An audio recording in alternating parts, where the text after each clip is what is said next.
প্রত্যেক দিনের মতো আজকেও চলে এসেছি আরেকটি নতুন ক্লাস নিয়ে। এই ক্লাসে আমরা আলোচনা করব west Bengal school service commissioner, west Bengal SSC group C এবং গ্রুপ ডির জন্য 25+ মোস্ট ইম্পর্টেন্ট এমসিকিউ প্রশ্ন উত্তর, এবং এই প্রশ্নগুলো সবই নতুন সিলেবাসের উপর ভিত্তি করে নিয়ে চলে এসেছি। এই প্রশ্নগুলোই তোমাদের পরীক্ষাতে আসার চান্স রয়েছে। ভিডিওটি তোমরা প্রথম থেকে শেষ পর্যন্ত দেখো এবং লাস্টে তোমাদের স্কোর নিচে কমেন্ট বক্সে কমেন্ট করে জানাবে তোমরা কত স্কোর করতে পারলে। এবং প্রত্যেকটি প্রশ্নের সাথে সাথে আমরা এক্সট্রা ফ্যাক্টগুলো আলোচনা করব যেগুলো তোমাদের পরীক্ষার জন্য গুরুত্বপূর্ণ, এবং তোমরা নিচে সঠিক উত্তর কমেন্ট বক্সে কমেন্ট করে জানাবে। তাহলে চলো শুরু করা যাক আজকের আমাদের এই ভিডিওর ফার্স্ট প্রশ্ন। ফার্স্ট প্রশ্ন হলো, তামাক পাতায় কোন পদার্থ পাওয়া যায়? এখানে 4টি অপশন রয়েছে, সঠিক উত্তর নিচে কমেন্ট বক্সে কমেন্ট করে জানাও। প্রত্যেকটি প্রশ্নের জন্য রয়েছে 5 সেকেন্ড সময়।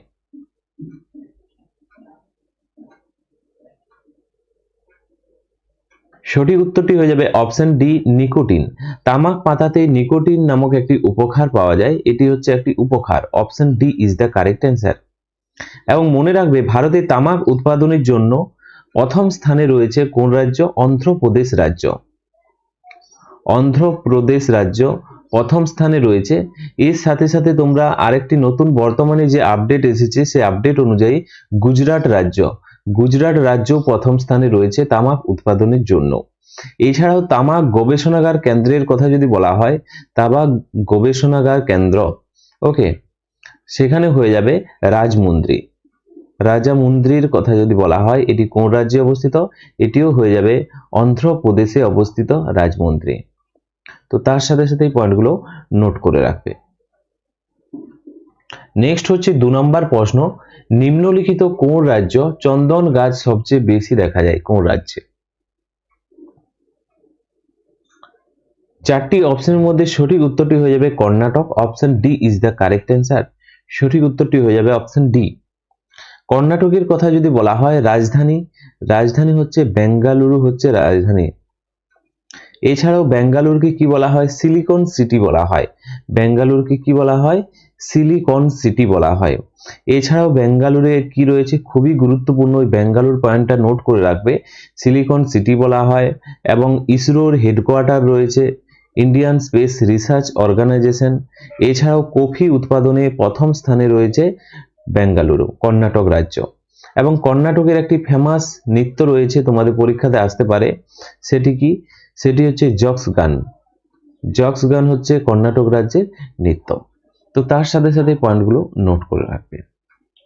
নেক্সট হচ্ছে 3 নম্বর প্রশ্ন, ভারতের প্রথম নাগরিক কাকে বলা হয়? 4টি অপশনে রয়েছে, প্রধানমন্ত্রী, রাষ্ট্রপতি, সুপ্রিম কোর্টের বিচারপতি, লোকসভার স্পিকার। সঠিক উত্তর নিচে কমেন্ট বক্সে কমেন্ট করে জানাও। সঠিক উত্তরটি হয়ে যাবে রাষ্ট্রপতি। Option B is the correct answer. মনে রাখবে, ভারতের প্রথম নাগরিক হলেন রাষ্ট্রপতি। এছাড়াও তোমরা মনে রাখবে, আর্টিকেল 52 এর কথা যদি বলা হয়, আর্টিকেল 52 কথা এখানে উল্লেখ রয়েছে, রাষ্ট্রপতির কথা উল্লেখ রয়েছে। এবং রাষ্ট্রপতি হতে গেলে ন্যূনতম যে বয়স হওয়া প্রয়োজন, তোমরা মনে রাখবে 35 বছর বয়স হওয়া প্রয়োজন রাষ্ট্রপতি হতে হলে, ওকে। এবং আর্টিকেল 52 উল্লেখ রয়েছে রাষ্ট্রপতি সম্বন্ধে। নেক্সট হচ্ছে 4 নম্বর প্রশ্ন, ভারতের কোন রাজ্যে সাক্ষরতার হার সবচেয়ে কম? খুবই গুরুত্বপূর্ণ প্রশ্ন, এখানে তোমরা 3টি স্টার দিয়ে রাখো।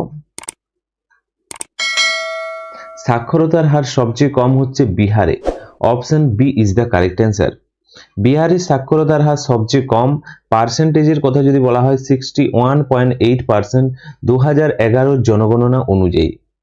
এবং সবচেয়ে বেশি সাক্ষরতার হার হচ্ছে কেরল রাজ্যে, 95.3% হচ্ছে সাক্ষরতার হার সবচেয়ে বেশি, ওকে। ভারতের সবচেয়ে বেশি হচ্ছে কেরালা রাজ্যে, এবং বিহারে হচ্ছে সবচেয়ে কম সাক্ষরতার হার।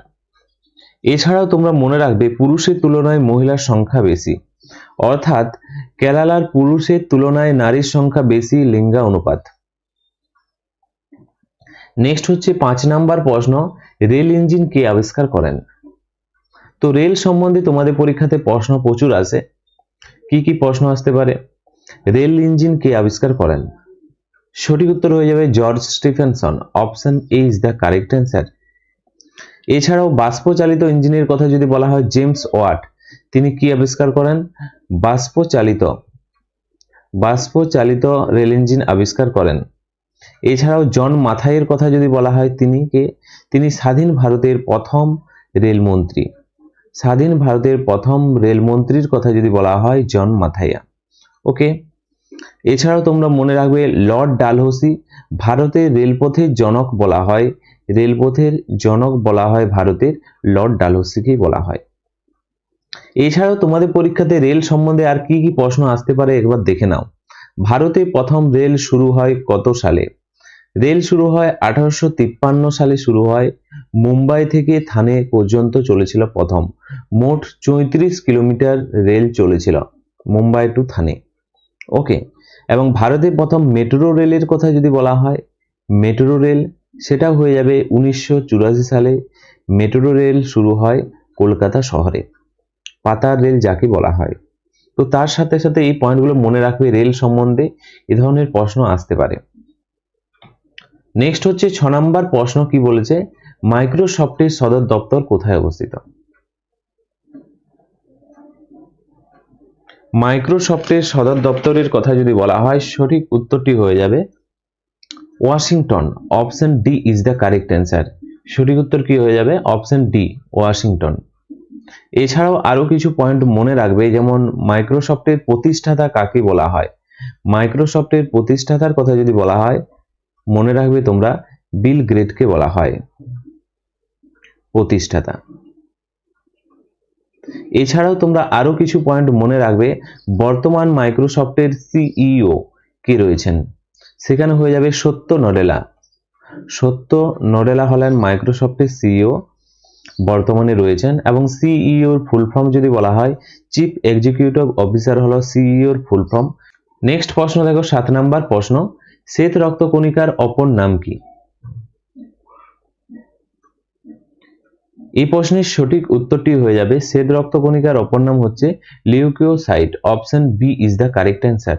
সঠিক উত্তর হয়ে যাবে অপশন বি। এছাড়াও তোমরা আরো কিছু পয়েন্ট মনে রাখবে, লোহিত রক্তকণিকার অর্থাৎ আরবিসির অপর নাম হচ্ছে এরিথ্রোসাইট। এছাড়াও অনুচক্রিকার কথা যদি বলা হয়, থ্রাম্বোসাইট। অনুচক্রিকার অপর নাম হচ্ছে থ্রাম্বোসাইট, আরবিসির অপর নাম হচ্ছে এরিথ্রোসাইট, এবং লিউকোসাইট হলো শ্বেত রক্তকণিকার অপর নাম। ওকে, এছাড়াও মনে রাখবে শ্বেত রক্তকণিকা রোগ প্রতিরোধে সাহায্য করে। নেক্সট হচ্ছে 8 নম্বর প্রশ্ন, ডক্টর ভীমরাও আম্বেদকরের জন্ম কোন রাজ্যে হয়? এই প্রশ্নের সঠিক উত্তরটি হয়ে যাবে, ডক্টর ভীমরাও আম্বেদকরের জন্ম হয় মধ্যপ্রদেশ রাজ্যে। Option B is the correct answer. মধ্যপ্রদেশের মহু নামক স্থানে ডক্টর ভীমরাও আম্বেদকরের জন্ম হয় এবং তাকে ভারতীয় সংবিধানের জনক বলা হয়। এছাড়া তোমরা আরো কিছু পয়েন্ট মনে রাখবে, যেমন মধ্যপ্রদেশ সম্বন্ধে যদি তোমাদের পরীক্ষাতে প্রশ্ন আসে, মধ্যপ্রদেশকে কি বলা হয়? মধ্যপ্রদেশকে বলা হয় টাইগার স্টেট বলা হয়। এছাড়াও তোমরা আরো কিছু পয়েন্ট মনে রাখবে, মধ্যপ্রদেশে কি রয়েছে? ভোপাল গ্যাস দুর্ঘটনা হয়েছিল। মধ্যপ্রদেশের কোথায়? ভোপাল গ্যাস দুর্ঘটনা হয়েছিল। সালটি তোমরা মনে রাখবে 1984 সালে। এবং যে গ্যাসটি দ্বারা এই দুর্ঘটনাটি ঘটেছিল সেটি হচ্ছে মিথাইল আইসোসায়ানেট। ওকে, MIC তোমাদের পরীক্ষাতে আসে, MIC কি? Methyl isocyanate. ভোপাল গ্যাস দুর্ঘটনা 1984 সাল। এছাড়াও তোমরা আরো কিছু মনে রাখবে, ভারতের সবচেয়ে স্বচ্ছ শহরের কথা যদি বলা হয়, ইন্দোর শহর। মধ্যপ্রদেশের ইন্দোর শহর স্বচ্ছ শহর। নেক্সট হচ্ছে 9 নম্বর প্রশ্ন, ভারতের গ্লাসগো নামে পরিচিত শহর কোনটি? সঠিক উত্তর হয়ে যাবে Howrah. Option B is the correct answer. এছাড়াও আরো কিছু পয়েন্ট মনে রাখবে, যেমন মালদার কথা যদি বলা হয়, মালদাকে কি বলা হয়? আম শহর বলা হয়। ওকে, বা আমের ঝুড়িও বলা হয়। তাছাড়াও দার্জিলিং এর কথা যদি বলা হয়, পাহাড়ের রানী বলা হয় দার্জিলিংকে।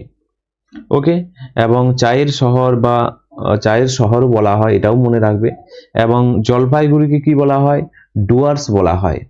জলপাইগুড়িকে বলা হয় ডুয়ার্সের প্রবেশদ্বার, এটা তোমরা মনে রাখবে।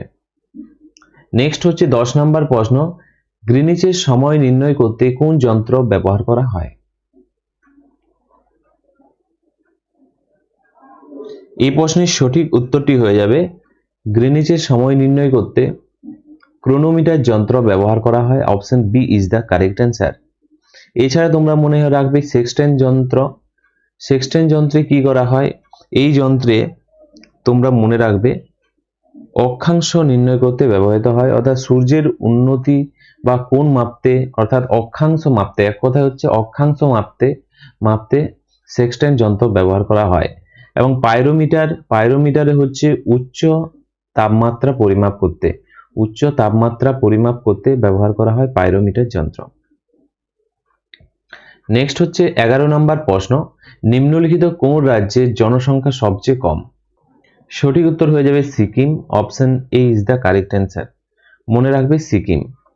এবং সিকিমের রাজধানীর কথা যদি বলা হয়, সিকিমের রাজধানী হচ্ছে গ্যাংটক। গ্যাংটক হচ্ছে সিকিমের রাজধানী। এছাড়া গোয়ার কথা যদি বলা হয়, ভারতের সবচেয়ে ছোট্ট রাজ্য হচ্ছে গোয়া। এবং অরুণাচল প্রদেশে হচ্ছে জনঘনত্ব সবচেয়ে কম হচ্ছে অরুণাচল প্রদেশে। তার সাথে সাথে এই পয়েন্টগুলো মনে রাখবে। নেক্সট প্রশ্ন হচ্ছে 12 নম্বর প্রশ্ন, ভারতের সবচেয়ে বড় উপজাতি সম্প্রদায় কোনটি? সঠিক উত্তর হয়ে যাবে 4টি অপশনের মধ্যে অপশন এ ভিল উপজাতি সম্প্রদায়।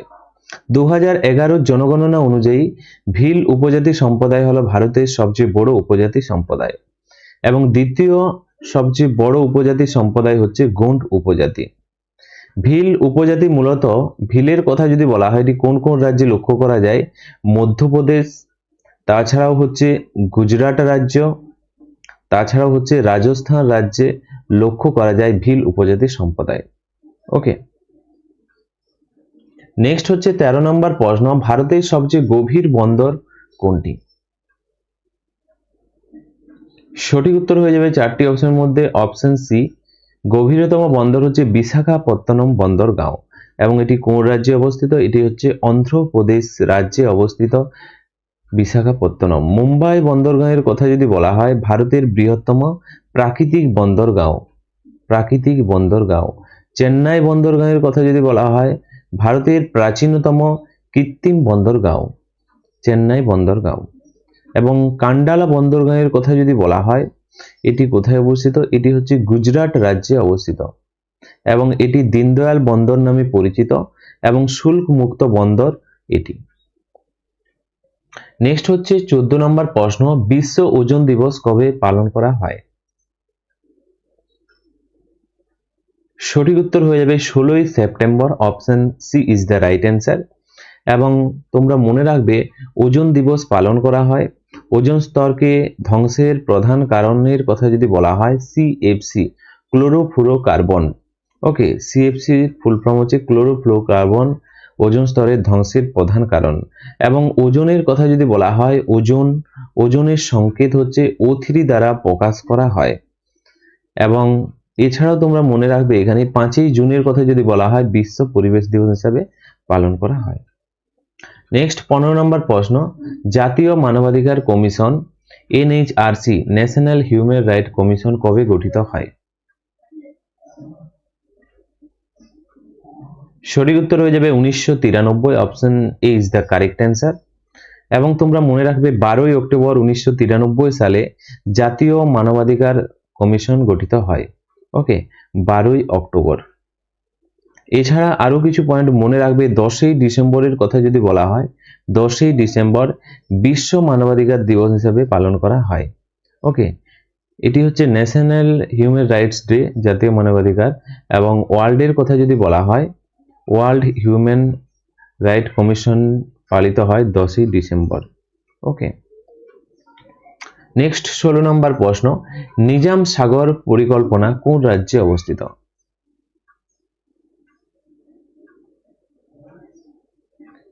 এই প্রশ্নের সঠিক উত্তরটি হয়ে যাবে তোমরা মনে রাখবে নিজাম সাগর রাইট অ্যান্সার হয়ে যাবে, তেলেঙ্গানা রাইট অ্যান্সার হয়ে যাবে। তো নিজাম সাগর এটি আগে ছিল অন্ধ্রপ্রদেশ এবং বর্তমানের কথা যদি বলা হয় এটি হয়ে যাবে তেলেঙ্গানা। ওকে, তেলেঙ্গানা রাইট অ্যান্সার হয়ে যাবে, রাজ্যে অবস্থিত।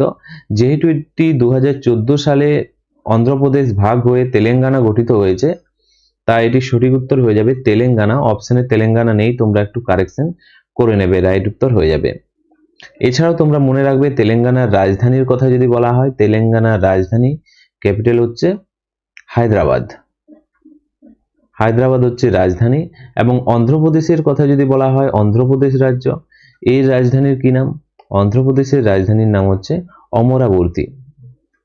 তো তার সাথে সাথে এই পয়েন্টগুলো নোট করে রাখবে।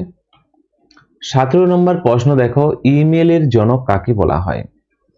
খুবই গুরুত্বপূর্ণ প্রশ্ন। এ ধরনের প্রশ্ন তোমাদের পরীক্ষাতে আসে। ইমেলের জনক কাকে বলা হয়, ইমেলের ফুল ফর্ম কি? সঠিক উত্তরটি হয়ে যাবে এখানে Ray Tomlinson. Option C is the correct answer. এবং তোমরা মনে রাখবে ইমেলের ফুল ফর্ম কি? ইমেলের ফুল ফর্ম হচ্ছে electronic mail. Okay, full form হচ্ছে ইলেকট্রনিক মেল, ফুল ফর্ম। এছাড়া তোমরা মনে রাখবে ইমেলে যে @ এই চিহ্নটি ব্যবহৃত হয়, তিনি প্রথম শুরু করেন ইমেল। ওকে, নেক্সট প্রশ্ন হচ্ছে 18 নম্বর প্রশ্ন, নিম্নলিখিত কোন রাজ্যে সরাবর্তী নদী প্রবাহিত হয়েছে?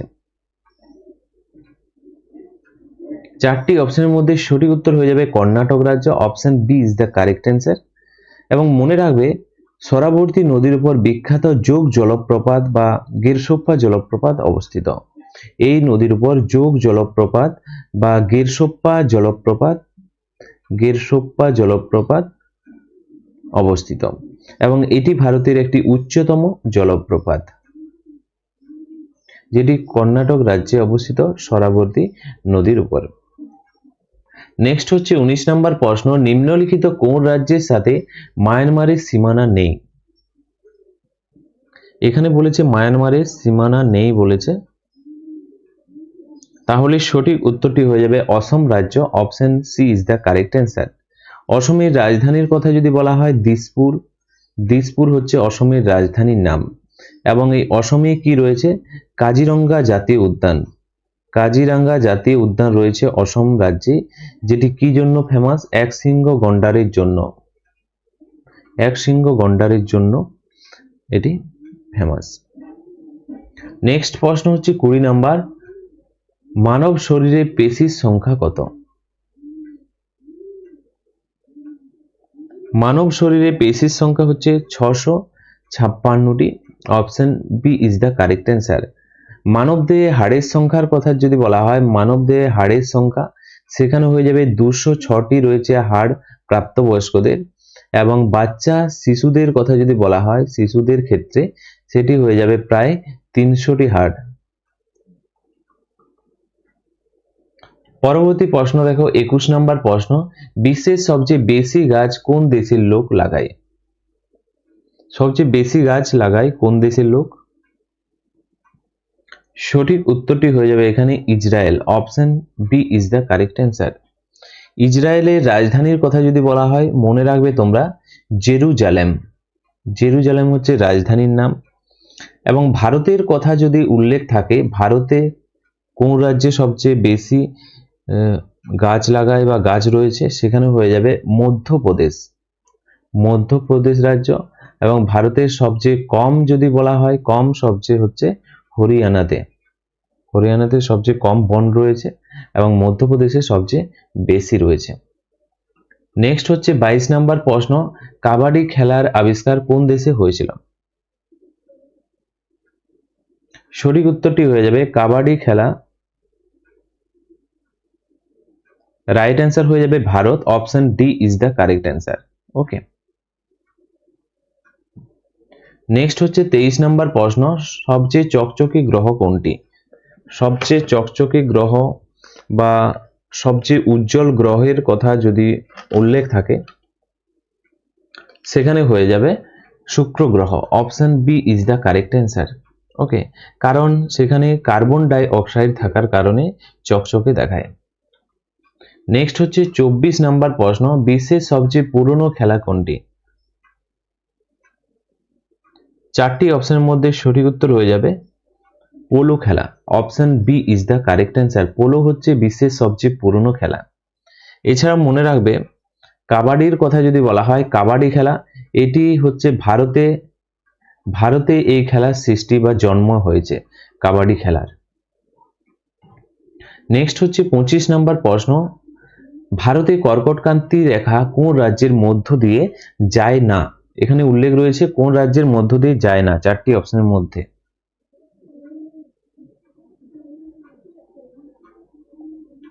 এই প্রশ্নের সঠিক উত্তরটি হয়ে যাবে উড়িষ্যা রাজ্য। Option C is the correct answer. মনে রাখবে কর্কটক্রান্তি রেখা ভারতের 8টি রাজ্যের উপর দিয়ে গেছে। ভারতের কটি? 8টি রাজ্যের উপর দিয়ে গেছে। এর মধ্যে কোন কোন রাজ্যগুলো রয়েছে? গুজরাট রাজ্য, রাজস্থান রাজ্য, মধ্যপ্রদেশ রাজ্য, তাছাড়াও ছত্তিশগড় রাজ্য, ঝাড়খণ্ড রাজ্য এবং পশ্চিমবঙ্গ এবং ত্রিপুরা এবং মিজোরাম। এই 8টি রাজ্যের উপর দিয়ে গেছে কর্কটক্রান্তি রেখা। এবং তোমরা মনে রাখবে মাহি নদী কর্কটক্রান্তি রেখাকে দুবার অতিক্রম করেছে। তোমাদের পরীক্ষাতে প্রশ্ন আসে মাহি নদী কর্কটক্রান্তিকে কতবার অতিক্রম করেছে, বা কর্কটক্রান্তি রেখা দুবার অতিক্রম করেছে কোন নদীকে? তো সেখানে সঠিক উত্তর হয়ে যাবে মাহি নদীকে। এই পয়েন্টগুলো মনে রাখলেই যথেষ্ট। তো ফ্রেন্ডস, এগুলোই ছিল আজকের ভিডিওর আমাদের কিছু গুরুত্বপূর্ণ এমসিকিউ প্রশ্ন উত্তর। তোমরা কত স্কোর করতে পারলে 25টি প্রশ্নের মধ্যে নিচে কমেন্ট বক্সে কমেন্ট করে জানাও। এবং ভিডিওটি কেমন লাগলো অবশ্যই কমেন্ট বক্সে কমেন্ট করে জানাবে। এবং এরকম যদি তোমরা প্রশ্নের সাথে সাথে অ্যাডভান্স কোর্স নিতে চাও আমাদের সাথে যোগাযোগ করতে পারো এই নাম্বারে হোয়াটসঅ্যাপ করে। তাছাড়াও ফ্রি যদি পিডিএফ পেতে চাও ডিসক্রিপশনে দেখো টেলিগ্রাম চ্যানেলের লিঙ্ক রয়েছে, ডিফেন্স প্র্যাকটিস ক্লাস অফিসিয়াল, সেখানে যুক্ত হয়ে যেতে পারো।